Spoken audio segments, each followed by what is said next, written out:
L'instinct premier d'un évitant est toujours de se retirer. C'est ce qu'il connaît. C'est sa manière de se protéger du poids inconnu de l'intimité émotionnelle. Mais il y a une chose qui peut faire cesser la fuite d'un évitant, et la plupart des gens ne se rendent jamais compte de ce que c'est. Ce n'est pas en le poursuivant, ce n'est pas en prouvant votre valeur, et ce n'est certainement pas en le convainquant que vous êtes la bonne personne. En réalité, tout ce que vous pensez pouvoir faire pour le retenir est souvent ce qui le pousse à s'éloigner encore plus rapidement. Les évitants ne fuient pas parce qu'ils ne se soucient pas. Ils fuient parce que la connexion ressemble à une menace, quelque chose qu'ils ne peuvent contrôler, quelque chose qui exige d'eux plus qu'ils ne sont prêts à offrir. Pour eux, l'intimité n'est pas réconfortante, elle est étouffante. Et dès qu'ils perçoivent que des attentes émotionnelles se forment, leur instinct est de se retirer. Au début, tout semble parfait. Ils sont engagés, attentifs, voire affectueux. Mais ensuite, presque sans prévenir, quelque chose change. Les appels ralentissent. Les textos deviennent plus courts. Ils créent de la distance, non pas par des mots, mais par leur absence. Vous le sentez se produire, mais quand vous essayez d'en parler, il le nie. Rien ne va mal, tout va bien. Mais ce n'est pas le cas. La vérité, c'est que les évitants ne craignent pas seulement les relations.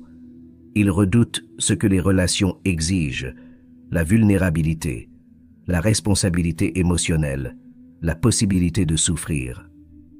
Alors, ils vous repoussent avant même que vous ayez la chance de vous rapprocher trop. Ils se retirent avant que vous n'ayez l'occasion d'attendre trop. Et c'est là que la plupart des gens se trompent. Ils réagissent avec panique. Ils cherchent des réponses, tentent de réparer ce changement soudain, pensant qu'en prononçant les mots justes ou en montrant assez d'amour, l'évitant en sortira. Mais c'est là l'erreur. Car plus vous le poursuivez, plus vous confirmez sa peur la plus profonde, celle que la connexion signifie se perdre soi-même. Plus vous tentez de vous accrocher, plus vous paraissez désespéré. Et plus vous paraissez désespéré, plus vite il se retire. Et soudain, la personne qui était autrefois si présente devient l'ombre de ce qu'elle était. Alors, qu'est-ce qui fait réellement qu'un évitant cesse de fuir? Ce n'est pas ce que vous dites, ce n'est pas ce que vous faites. C'est la manière dont vous réagissez lorsqu'il commence à se retirer. Parce que si vous ne brisez pas ce schéma maintenant, vous resterez coincé dans le même cycle douloureux encore et encore. Comprendre pourquoi il fuit est la première étape. Mais savoir comment rompre le cycle, c'est cela qui change tout. Avez-vous déjà remarqué comment il se retire juste au moment où les choses commencent à devenir réelles? Comment il passe de la chaleur à la distance en un instant, vous laissant confus et doutant de tout? Ce n'est pas parce qu'ils ne veulent pas de connexion, c'est parce que pour eux, la connexion ressemble à un piège. Vous voyez, les évitants ne craignent pas seulement l'intimité. Ils redoutent ce que l'intimité leur demande.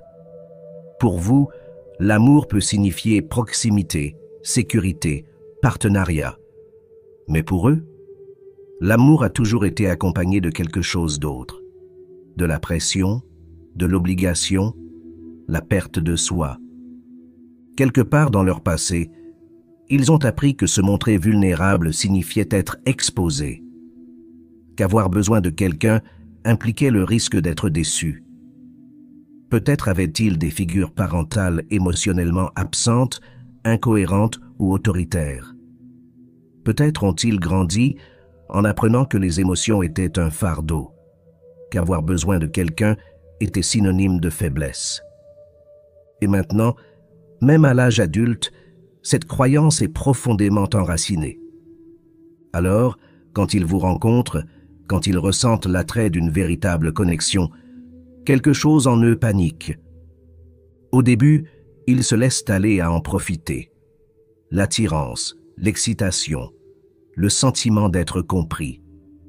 Mais dès que les enjeux émotionnels montent, Dès que la proximité devient une attente, leur esprit leur ordonne de fuir, non pas parce qu'ils s'en soucient peu, mais parce qu'ils ont été conditionnés à croire qu'une trop grande proximité signifie se perdre soi-même. C'est pourquoi ils se retirent soudainement. Ils ne le font pas parce qu'ils ont cessé de vous aimer. Ils le font parce que leur subconscient leur dit qu'il est plus sûr de procéder ainsi. Car s'ils vous laissent trop vous approcher, ils pourraient ne plus savoir comment conserver leur indépendance. Ils créent donc de la distance de manière que vous ne pouvez pas toujours percevoir immédiatement. Ils maintiennent des conversations superficielles. Ils deviennent trop occupés. Ils deviennent émotionnellement inaccessibles de façon subtile, presque imperceptible, jusqu'au jour où vous vous réveillez et réalisez que la personne qui était autrefois si présente est désormais un étranger. Et le pire, lorsque vous essayez de la ramener, cela ne fait que la faire se retirer encore plus rapidement. Parce qu'au moment où ils se sentent pourchassés, ils se sentent piégés. Et dès qu'ils se sentent piégés, ils fuient. Mais voici ce que personne ne vous dit. Les évitants ne cessent pas de fuir parce que vous les convainquez de rester. Ils arrêtent de fuir lorsqu'ils se rendent compte que la connexion ne doit pas nécessairement leur coûter leur liberté. Et la manière dont vous leur montrez cela, c'est ce qui change tout. Vous percevez le changement avant même qu'ils ne prononcent un mot. Leur énergie se modifie. Leurs réponses deviennent courtes, mécaniques. La chaleur qui paraissait naturelle est remplacée par quelque chose de froid, distant, presque indifférent. Et peu importe combien vous tentez de ramener les choses à leur état antérieur, cela ne fait qu'accélérer leur retrait.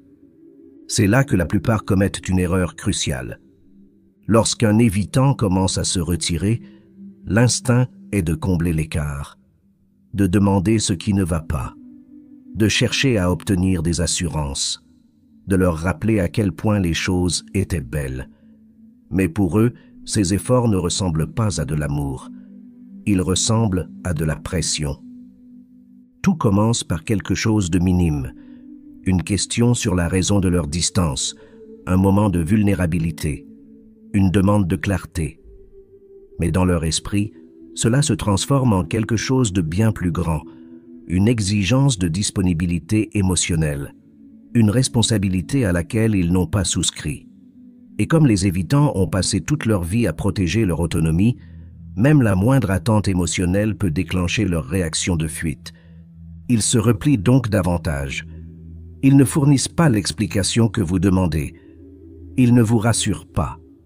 Au lieu de cela, ils deviennent encore plus inaccessibles, renforçant ainsi le cycle que vous tentiez de briser. Et c'est là que la véritable douleur s'installe. Parce que plus vous sentez qu'ils s'éloignent, plus vous vous efforcez de les retenir. Peut-être essayez-vous de raisonner avec eux, en pensant que si vous expliquez combien vous tenez à eux, ils en reviendront. Peut-être imitez-vous leur distance, espérant qu'ils s'en aperçoivent et reviennent d'eux-mêmes. Peut-être faites-vous semblant d'aller bien alors qu'au fond, vous ne l'êtes pas. Mais rien de tout cela ne fonctionne, car plus vous poussez, que ce soit par des mots, par le silence, ou même simplement par votre énergie, plus vous confirmez leur plus grande peur, celle que la connexion s'accompagne d'attentes auxquelles ils ne sont pas prêts à répondre. Et une fois qu'ils ressentent cela, ils ne se contentent pas de se retirer.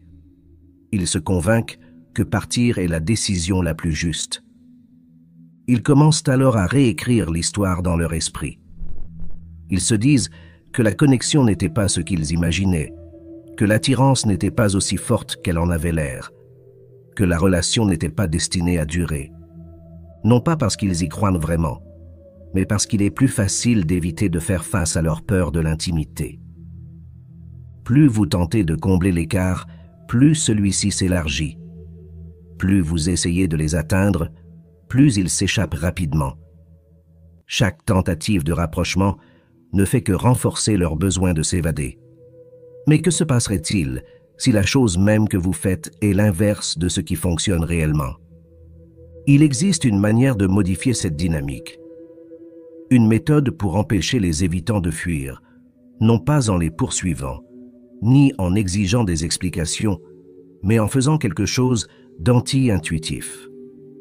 Vous cessez de les poursuivre, vous arrêtez de combler l'espace qu'ils créent, vous leur donnez exactement ce qu'ils pensent vouloir, de la distance. La plupart des gens supposent que donner de l'espace signifie les perdre complètement, que si vous prenez du recul, ils vous oublieront. Mais ce n'est pas ainsi que fonctionne l'esprit d'un évitant. Ils ne fuient pas parce qu'ils ont cessé de ressentir quelque chose, ils fuient parce qu'ils éprouvent trop d'émotions et ne savent pas comment les gérer. Dès qu'ils perçoivent un poids émotionnel, leur réflexe est de se déconnecter, non pas par désir, mais parce que c'est leur seule manière de reprendre le contrôle. Alors, au lieu de réagir à leur retrait avec panique, vous répondez d'une manière qu'ils n'attendent pas, avec une non-réactivité émotionnelle. Vous rencontrez leur détachement avec calme. Vous ne les punissez pas de s'éloigner, mais vous ne les poursuivez pas non plus. Vous leur permettez de rester dans leur propre distance, leur propre choix, leur propre silence. Et cela a un effet puissant. Au début, ils peuvent se sentir soulagés. Ils pensent avoir retrouvé leur liberté. Mais avec le temps, quelque chose change. L'espace qu'ils convoitaient autrefois ne semble plus libérateur. Il commence à paraître vide. Et pour la première fois, ce sont eux qui ressentent l'attrait de la connexion, non pas parce qu'ils ont été poussés à y recourir, mais parce qu'on leur a laissé l'espace nécessaire pour en ressentir l'absence. C'est dans la nature humaine. Nous ne reconnaissons la valeur de ce que nous possédons que lorsque nous pressentons la possibilité de le perdre. Les évitants ne font pas exception. Lorsque vous cessez de combler les vides qu'ils créent, ils se retrouvent face à ce qu'ils cherchent habituellement à éviter, la réalité de la déconnexion. Mais cela ne fonctionne que si vous le faites à partir d'un véritable amour-propre. Si votre distance n'est qu'une tactique, si vous espérez secrètement qu'ils s'en aperçoivent, ils le ressentiront. Les évitants captent les attentes tacites, et dès qu'ils perçoivent que votre silence n'est qu'une autre façon d'essayer de les ramener, le cycle se répète. Alors, vous ne patientez pas, vous ne jouez pas, vous recentrez votre attention sur vous-même. Vous cessez d'essayer d'être la solution à leur peur de la connexion et les laissez faire face à leurs propres schémas émotionnels. Et quand cela arrive, ils commencent à se rendre compte que ce dont ils fuient, ce n'est pas vous, c'est quelque chose en eux-mêmes. Ils reviennent toujours, mais uniquement dans les conditions appropriées. Les évitants ne répondent pas à la pression, aux supplications, ni aux explications sur l'affection qu'on leur porte. Ces choses ne font qu'accentuer leur instinct de se retirer. Mais lorsque l'espace qu'ils ont créé est accueilli par un détachement calme plutôt que par une poursuite, quelque chose d'inattendu se produit. Leur besoin d'indépendance demeure. Mais soudainement, l'absence prend une autre dimension. Le silence qu'ils recherchaient autrefois ne semble plus être synonyme de liberté, mais de perte. Et c'est à ce moment-là que l'évitant commence à remettre en question son propre retrait. Lorsque quelqu'un s'éloigne, l'instinct naturel est de combler la distance, de demander où tout a mal tourné, de lui rappeler ce qui était beau. Mais pour inciter un évitant à se reconnecter, il ne s'agit pas de le ramener, mais de lui faire ressentir le changement par lui-même. Cela se produit lorsque vous cessez d'essayer de gérer la connexion, lorsque vous arrêtez d'analyser chacun de ses mouvements, lorsque vous laissez l'espace qu'il a créé rester vide au lieu de le remplir de tentatives pour le retenir. C'est là que la plupart hésitent. La peur s'installe. Et s'il ne revenait pas? Et s'il passait simplement à autre chose? Pourtant, les évitants ne passent pas à autre chose aussi facilement qu'ils le laissent paraître. Ils suppriment, se distraient, enterrent leurs sentiments sous la logique, mais ils n'oublient pas. Les personnes qui laissent l'empreinte la plus profonde en eux sont celles qui respectent leur espace sans se perdre elles-mêmes dans le processus. Les évitants ne reviennent pas parce qu'on les a convaincus. Ils reviennent lorsqu'ils se rendent compte que la connexion n'a jamais été étouffante. C'est leur propre peur de la proximité qui la rendait ainsi. Et la seule façon pour eux d'atteindre cette réalisation est de faire l'expérience de l'espace qu'ils convoitaient autrefois, sans être ramenés de force dans le confort. Alors, à quoi cela ressemble-t-il en pratique? Cela signifie répondre à leur retrait sans charge émotionnelle. Cela signifie résister à l'envie de chercher des assurances. Cela signifie détourner l'attention d'eux pour la diriger vers votre propre paix, votre propre centre émotionnel. Et lorsqu'ils ressentent ce changement, cela perturbe leurs attentes. Ils s'attendaient à de la pression, à de la déception, peut-être même à de la colère. Au lieu de cela, ils se retrouvent face à quelqu'un qui reste debout, qui continue de s'épanouir et qui demeure entier, qu'ils reviennent ou non. C'est alors que l'évitant commence à ressentir quelque chose qu'il n'attendait pas, le désir de se reconnecter. Non pas parce qu'il a été ramené, mais parce qu'il comprend enfin que la connexion ne doit pas signifier se perdre soi-même. Les évitants ne rejettent pas l'amour consciemment. Ils rejettent ce que l'amour a toujours représenté pour eux, quelque chose de lourd, quelque chose qui demande trop, quelque chose qui leur enlève le contrôle. Pour eux, l'intimité n'est pas seulement une proximité, c'est une menace potentielle pour leur autonomie. Ils ne se réveillent pas un jour en se sentant soudainement à l'aise avec la connexion. Leur réaction à l'intimité n'est pas logique, elle est profondément enracinée. Même lorsqu'ils veulent rester, leurs instincts les poussent dans la direction opposée. Briser ce cycle ne consiste pas à les convaincre de changer, mais à créer une expérience de connexion différente qui ne renforce pas leur peur de se perdre eux-mêmes. Pour un évitant, la distance a toujours été son refuge sûr. Elle lui donne le contrôle, l'espace pour respirer et la sensation d'être libre des attentes émotionnelles. Mais lorsque l'espace qu'ils créent n'est pas comblé par la poursuite ou la pression, lorsqu'ils prennent du recul et trouvent seulement une présence calme et stable au lieu de quelqu'un qui tente de les ramener, cela interrompt le cycle qu'ils ont toujours connu.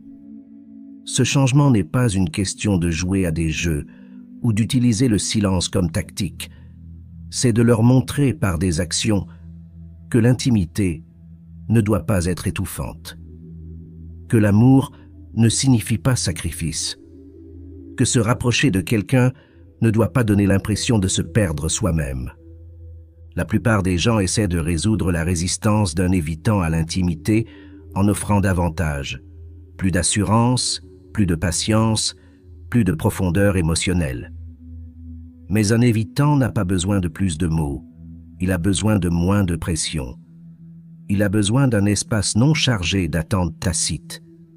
Il a besoin de ressentir la connexion d'une manière qui lui permette d'avancer à ses propres conditions, sans la peur que, dès qu'il se rapproche, quelqu'un exige quelque chose de lui.